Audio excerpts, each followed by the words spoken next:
Hey everybody, and thank you for watching. Thanks for tuning in. Hope you're all doing great. And of course, Merry Christmas Eve if you celebrate, or if you don't.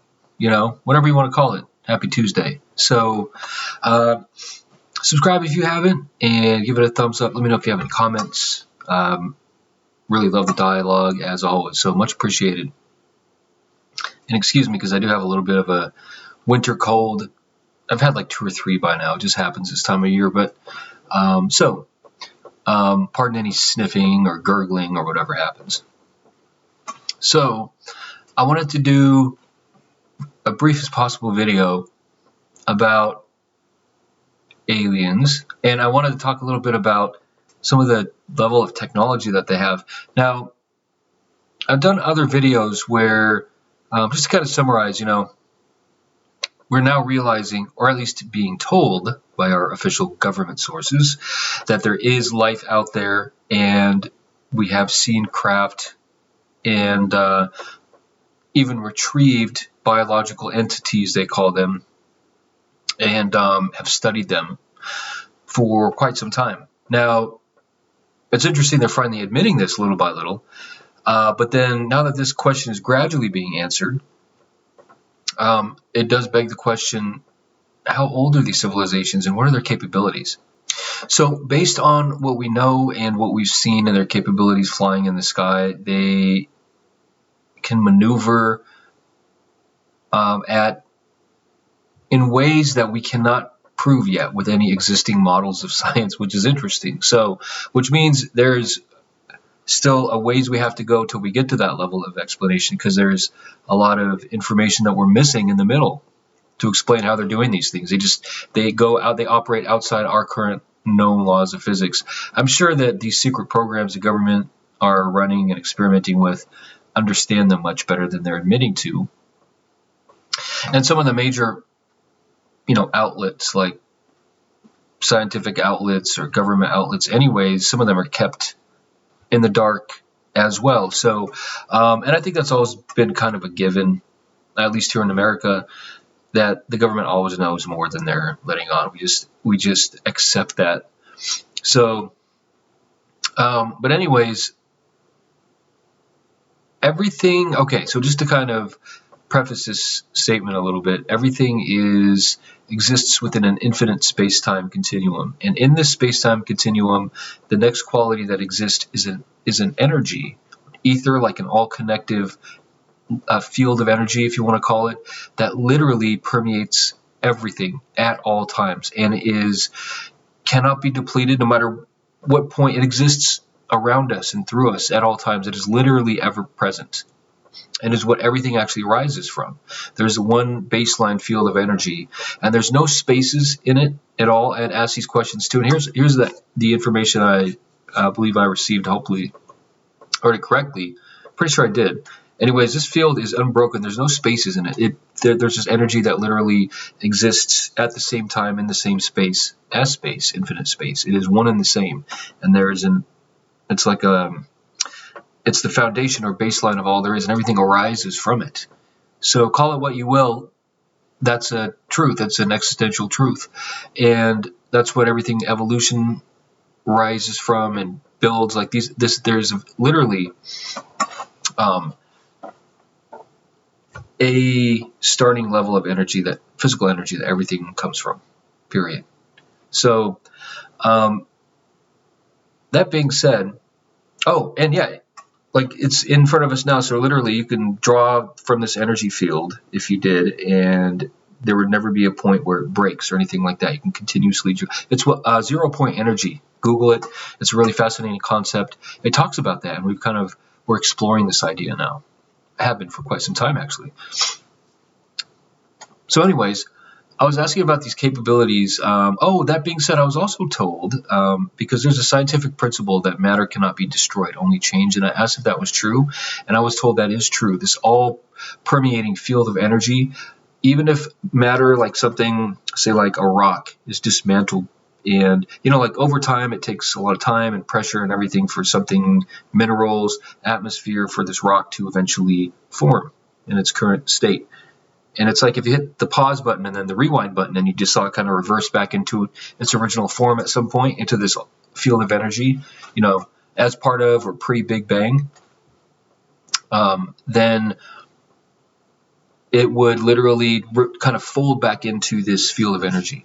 It wouldn't, like the physical stuff, it wouldn't disappear. It just kind of melts or returns back to, it's like deconstructing it back into the original form. And everything, again, comes from this field, so that's what it would turn back into. Now, the aliens, I was also told, have the ability, and this could be used militarily, and I think this is interesting. So, like, they can isolate something. Like, let's say there's a tree that you see, right? They can, like, map everything physical to its finest degree, and then isolate this tree, and then literally just simply change its physical frequency. Everything is has a numerical quality, and everything can be assigned sort of like an energetic frequency or resonance. So, because remember, space being infinite, there are other physical dimensions that exist with life like we have here. They just exist on different frequencies. So, and we just can't see them because our eyes can only see so much. And, it's like X-rays. We need machines to see a certain level of detail. Or microwaves or cell phone waves. They exist, and we can even move through them. And they're physical and they're real. It's just that they exist on a different frequency to where we move through it or it moves through us. So,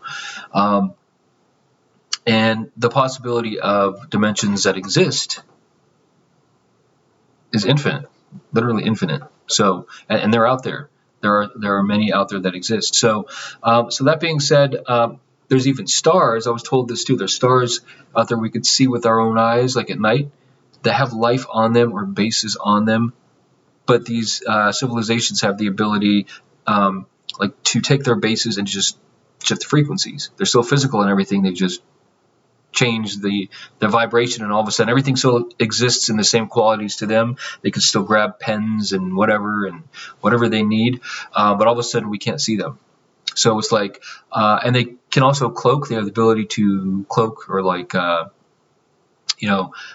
shield themselves from us, not only with like, by bending light, but simply taking their physical actual components and just changing their makeup. It's kind of weird. Into shifting them into another dimension. But back to like, okay, so say they could isolate, say there's a rock or like a tree outside my backyard, right?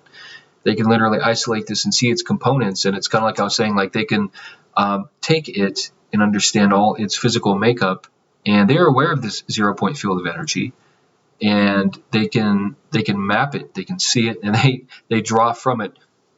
They have infinite energy, just like we're getting to here on Earth, and they can create matter from it, just like we started doing here. I did a video on it. U.S. government energy website has admitted to, we've had experiments now where we can create matter from this field of energy. It's real stuff. It's real, and it's the implications are unbelievable if you think about it. But so these aliens have reached these levels of post-scarcity and the understanding of 0-point energy. But if they wanted to, they could literally isolate, say, a tree and see its physical components. And just like I said, everything that made it evolve to that point, they could like literally hit the pause button and hit the rewind button, but in an instant. So physically, it just reverts back into its original form and it's no longer there. So, or they could take that tree, like I was saying about these other bases and stuff on other planets we can see, but we can't see them. They could just shift the physical frequency. They'll leave the tree and it still exists and everything like that, and it's still there in its exact form, but we just can't see it anymore because it's outside our field of vision.